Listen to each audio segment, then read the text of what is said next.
আজকে কিন্তু আমি আমার প্রিয় ভাই আপুর কিছু ছোট ছোট প্রশ্নের উত্তর দেওয়ার চেষ্টা করব আর তার সঙ্গে কিছু টিপস দেওয়ার চেষ্টা করব। আমার ভাই আপুরা জিজ্ঞাসা করে, অ্যালেক্স যখন আমার বাড়িতে প্রথম আসে বাসাতে, তখন বলে, আপু আপনার বড় বিড়ালরা এই ছোট বাবুটাকে মার দেয় না?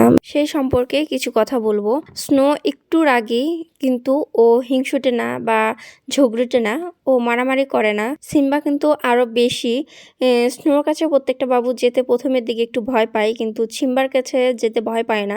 কিন্তু মাশাআল্লাহ আমার স্নো সিম্বা দুইজনের একজনও কিন্তু কোনো বাবুকে মার দেয় না আমার ঘরের কোনো নতুন বিড়াল আসলে। আমার কিন্তু প্রতিনিয়ত ভিডিওগুলো দেখে আপনারা বুঝতেই পারেন যে আসলে ওরা কতটা ফ্রেন্ডলি থাকে একসঙ্গে। স্নো, সিম্বা, অ্যালেক্স ওরা কিন্তু আলহামদুলিল্লাহ অনেক মিশুক। আমি তো প্রথম ভয় পেয়ে গেছিলাম।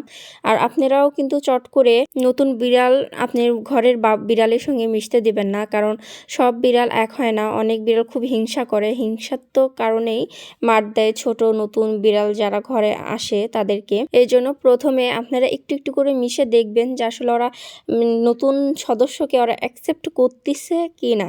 যদি অ্যাকসেপ্ট না করে তাহলে চেষ্টা করবেন কিছু টাইম যখন আপনারা ওদের সঙ্গে থাকবেন সে টাইমটা ওদেরকে দিয়ে একসঙ্গে খেলাধুলা করার। যেহেতু আপনি সঙ্গে থাকবেন, ওরা কিন্তু সেই সময়টা মারামারি করবে না।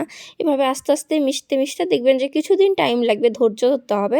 তাহলে আস্তে আস্তে অ্যাকসেপ্ট করবে। যখন বুঝবে যে না ও এই ফ্যামিলি মেম্বার, তখন আস্তে আস্তে মেনে নেবে জিনিসটা। আর তা নয়তো প্রথম থেকে দিলে কি করবে, মারামারি করবে, করে এমনকি নতুন বাবুটাকে একদম মেরেই ফেলে দিবে, নয়তো খাম করে ফেলবে।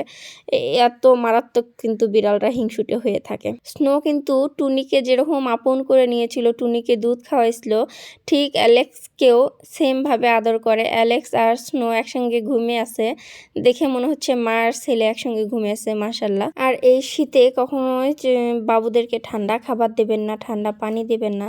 আর চেষ্টা করবেন বাবুরা যেন ফ্লোরে না থাকে। যদিও ফ্লোরে থাকে বেশিক্ষণ লং টাইম, আপনারা ওদেরকে তুলে নরম কোনো গরম স্থানে দিয়ে দিবেন। আমার বাবুরা তো সবসময় বেডেই ঘুম যায় আমাদের সঙ্গে, এর জন্য প্রবলেম হয় না। অনেক সময় অ্যালেক্স নিচে চলে যায়, তখন আমরা উঠায়ে দিয়ে দিই বা আমাদের সঙ্গে নিয়ে ঘুম যায়। সিম্বা আর অ্যালেক্স কিন্তু মাশাল্লাহ অনেক দুষ্টুমি করে। সিম্বা কিন্তু খেলাধুলা করা ভুলে গেছিল, কিন্তু অ্যালেক্সকে পেয়ে সিম্বা আবার নতুন করে খেলা শিখতেছে। মনে হচ্ছে সিম্বার একটা নতুন বন্ধু আসছে খেলার। এরা কিন্তু খেলা করতেছে, কেউ কাউকে মারতেছে না বা ওদের মারাতে অ্যালেক্স কখনো আঘাত পাবে না সেরকম না, এমনি খুনসুটি করতেছে দুইজন। এই শীতে কিন্তু বাবুদের হুটহাট ঠান্ডা লেগে যেতে পারে, কারণ এখন শীতের সময়টাই শীত।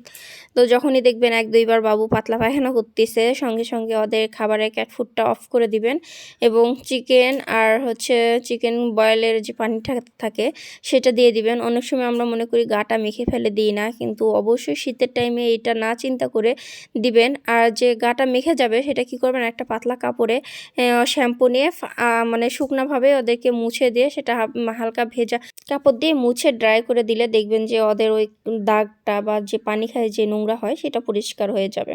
আমার ভিডিও যদি ভালো লাগে অবশ্যই লাইক কমেন্ট শেয়ার করে পাশে থাকবেন। সবাই ভালো থাকবেন, সুস্থ থাকবেন।